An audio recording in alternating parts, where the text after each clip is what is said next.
While the leftist media came as a savior to Disha Ravi, they with their intent to do selective coverage forgot about what Oxford student Rashmi Samant faced within hours after getting elected as the student union president. After getting severely trolled online, she had to resign from the prestigious post. Surprisingly, her previous posts, due to which she faced a backlash, were termed anti-Semitic. Now, how does criticizing Holocaust makes you anti-Semitic?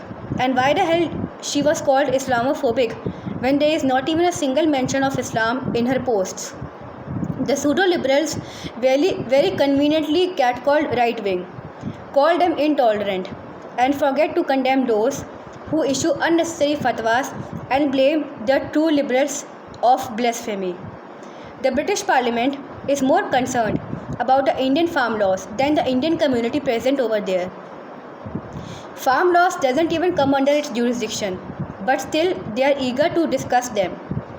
Meanwhile, daughter of an opera singer who would not even know difference between Kharif and Rabi crop tries to champion the cause of farmers' protest. Yes, this is in reference to Greta Thunberg, who is accused of creating the toolkit which led to the Red Fort violence earlier this January.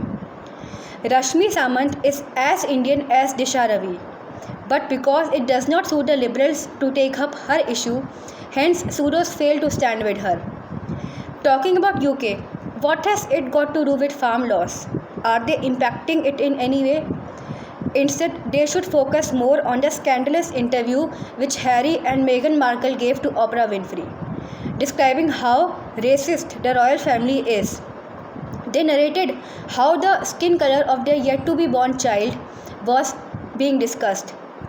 It's high time UK should come out of its colonial mindset, as we do not have a Prime Minister like Nehru or Indira Gandhi who would bow down to the demands of the West, or who would simply disregard the Indian diaspora in abroad.